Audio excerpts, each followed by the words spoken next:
Hi everybody, it's Brian Miller, the Executive Vice President of Your Building Industry Association Northern Kentucky, coming at you with a special issue of the BIA update, a review of the 2021 Kentucky General Assembly session. The 2021 session of the Kentucky General Assembly was very different in the face of the pandemic this year. We're not able to go to Frankfort and travel to meet in Frankfort en masse to make our voices heard in state government. As a result, the voices of those representing the industry have been more importantly heard over the phone and in email. The state association can't even access the buildings, so again, it's phone and email and virtual visits.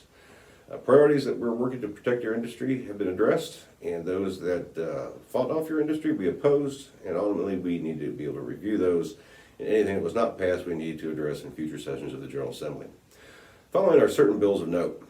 First off, House Bill 24. This labor union friendly bill would have regulated the certification of welders. It would have created a system where the standards of welding training would only have been invested in one welding society standard.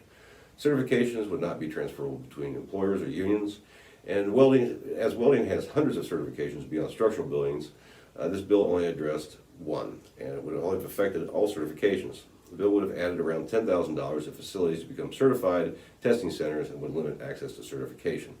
The bill was pitched as a safety bill. It would ultimately not increase safety, but only add costs and paperwork to welding certification. The bill was stopped in the Senate only to be attached to Senate Bill 99, which is a bill addressing construction projects at Bluegrass Station in Lexington. Senate Bill 99 passed the House with the welding bill attached to it. Due to our efforts and calls upon the Senate, the body did not concur with the House committee substitute, and the welding bill language was ultimately defeated. House Bill 135 is a PVA bill. This is an act related to property assessments. The act was also defeated. This bill would have allowed PVAs to value property based on its, quote, highest and best use, unquote. This would mean that vacant buildings could be assessed at the fully operational structures at the highest use of the structure. We're glad that that bill did not get passed. House Bill 303 did pass, and this is an act related to underground utility protection. This is our 811 bill we've been running for about 3 or 4 years now. This bill does several things, but the most important is that it resets penalties issued by the Public Service Commission at 365 days after the last impact upon a utility has occurred. This one portion of the bill will save tens of thousands of dollars for our road contractors working on large projects. This bill was signed into law by the governor. House Bill 431 was defeated. This was an act related to construction contracts and was just another form of a historic issue concerning misclassification of workers. It would have required you to keep affidavits for all subcontractors, open you up to increased worker job site inspections, document inspections, and any public agency would also be required to request the same for public work. This bad bill was defeated by the House committee vote, a rare instance for a committee-heard bill. House Bill 561 was an infrastructure finance bill. This bill would fund expanded infrastructure finance for road construction and was sponsored by our representative Sal Santoro of Boone County. After years of declining road funds and decades without increased gas taxes, this bill would address the issue by raising the gas tax and apply a fee at the sale of electric vehicles. The bill did not move. However, there was a coalition of partners working to move the issue onto another bill to attempt to get the issue through. Ultimately, there was an unwillingness of many in the Senate to properly address road funding in our state, as this is an ongoing issue. The BIA strongly supported the bill, and many members urged the Senate to act. We are deeply discouraged that this matter was not addressed in the face of an off-election year and matching funds impending from the federal government. We simply do not compete with neighboring states or regionally with road infrastructure. Nothing happens without roads and sewers, and this good bill would address one of those two needs. Senate Bill 5 was an Employer and Proprietor Liability Protection Act. This bill did pass in the last day and the last hour. This bill was a series of committee substitutes held onto this bill with floor amendments and watered down the bill's protection for employers and proprietors. Many of those amendments were withdrawn throughout the process, and we're happy to say that our own Representative Ed Massey added an amendment as the bill came through the House, which added back stronger protections. At this time, the bill is awaiting the governor's signature, veto, or inaction. Senate Bill 11 was a successful bill. This is an act relating to criminal damage to rental property. This is important to many of our members, and many of our members own rental property.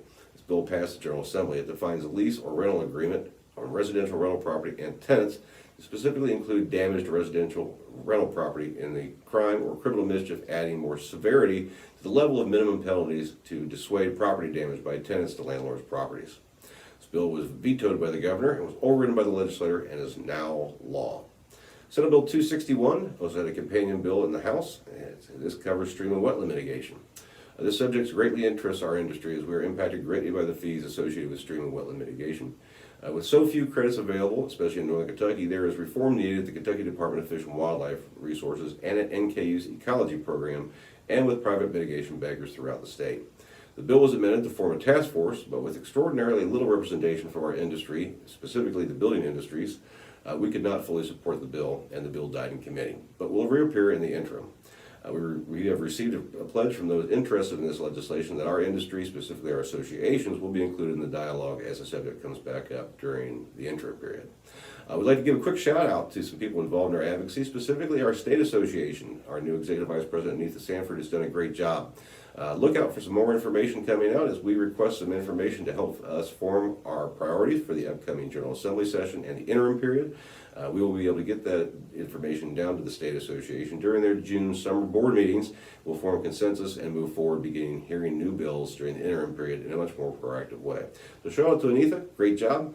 Shout out to all of our members that made calls and emails into Frankfort during the General Assembly session. You had a great effect. We personally know because some people just got tired of hearing from us, and that's a good thing. Again, it's Brian Miller with a special edition of the BIA update. We look forward to working with you again during the interim session and during the 2022 session of the Kentucky General Assembly. Thank you. Bye-bye.